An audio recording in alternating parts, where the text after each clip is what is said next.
Hai anak-anak, ketemu lagi dengan Miss Ellen.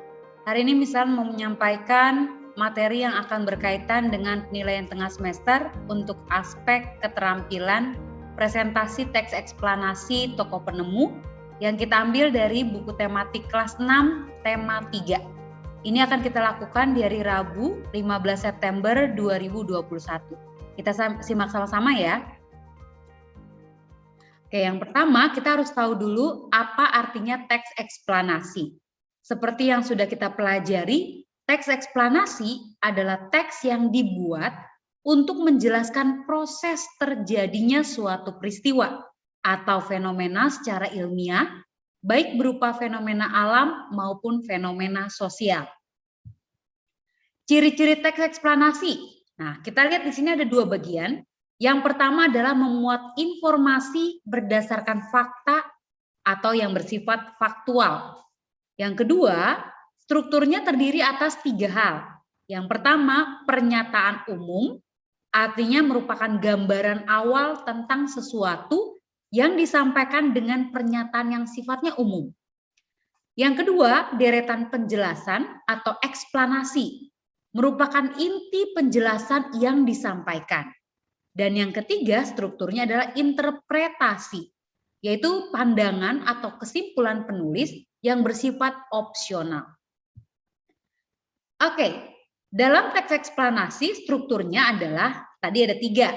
Nah, dijelaskan lagi nih, di pernyataan umum, isinya adalah statement umum, sifatnya harus menarik, ringkas, dan jelas. Harapannya orang yang mendengar kita itu akan memberikan perhatiannya akan apa yang kita sampaikan. Kemudian dalam deretan penjelasan berisikan tentang detail penjelasan proses keberadaan atau proses terjadinya fenomena alam atau fenomena sosial tadi. Yang terakhir di penutup atau interpretasi, di sini disebutkan kesimpulan atau pernyataan tentang topik atau proses yang dijelaskan. Jadi ada kesimpulan dari yang kita jelaskan. Lanjut kita masuk ke contoh, nanti anak-anak bisa baca kembali bacaan dari tema 3 halaman 23 sampai 24. Ayo membaca teks eksplanasi tentang listrik. Judulnya tadi yang sudah kita pelajari adalah transmisi dan distribusi listrik. Baik, di sini ada tabel yang sudah kita siapkan tadi. Tadi struktur teksnya ada pernyataan umum, deretan penjelas, interpretasi atau kesimpulan. Di pernyataan umum kita bisa ambil kalimat yang bersifat umum. Contohnya, transmisi dan distribusi adalah proses hantaran listrik yang berawal dari stasiun pembangkit listrik. Energi listrik dibangkitkan dengan memanfaatkan sumber daya alam seperti aliran air sungai atau air terjun, panas bumi, angin, atau gas alam. Di bagian deretan penjelas, kalian bisa sampaikan beberapa saja, tidak perlu panjang-panjang, tetapi mencakup inti dari bacaan yang kamu ambil. Misalnya, listrik yang sampai ke sekolah atau rumah dimanfaatkan untuk berbagai keperluan. Di antaranya seperti berikut ini. 1. Energi listrik dapat dijadikan sebagai sumber penerangan. Energi listrik bisa digunakan untuk menyalakan lampu, karena dengan lampu kita bisa belajar dengan baik. Kedua, energi listrik dijadikan sebagai sumber energi karena listrik bisa menghidupkan berbagai macam peralatan rumah tangga dan juga peralatan elektronik lainnya.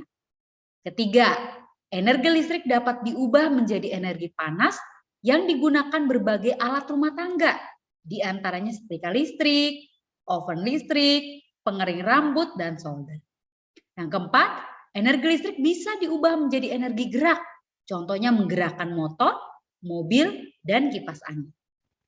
Menurut saya, penulis menjelaskan bagaimana listrik didistribusikan dari sumbernya sampai ke rumah-rumah warga. Ini adalah bagian interpretasi. Atau kalian juga bisa memulai kalimatnya dengan kata, wah ternyata penulis menjelaskan bagaimana listrik didistribusikan dari sumbernya sampai ke rumah-rumah warga. Jadi dengan adanya tabel ini akan membantu kita apa yang ingin kita sampaikan. Begitu. Selanjutnya ada beberapa langkah yang perlu kita siapkan. Yang pertama, kamu bisa pilih materi teks eksplanasi dari tema 3. Ada banyak yang sudah kita temukan tadi ya. Kemudian setelah kamu memilih, buat tabel pernyataan umum, deretan penjelas dan interpretasinya.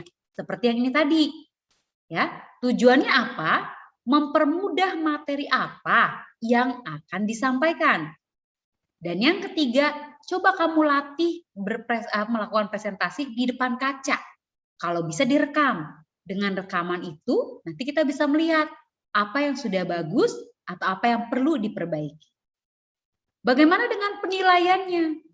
Skor tertinggi di sini saya tulis 90, saya buat 90. Tetapi tidak menutup kemungkinan kamu akan mendapat nilai maksimal 100 jika kamu menampilkannya mungkin secara luar biasa. Kamu hafal tetapi sudah menggunakan geli, kalau kamu masih ingat ya. Apa itu geli? Nah, kita lihat dulu yang pertama. Skor akan bertambah 50 jika materi teks eksplanasi yang akan dipresentasikan itu jelas. Disebutkan halaman berapa, judulnya apa. Kemudian tambah 10 poin jika siswa mampu menggunakan gerakan tubuh, tangan, mata, kepala, jadi bergerak sesuai dengan apa yang ingin kita sampaikan.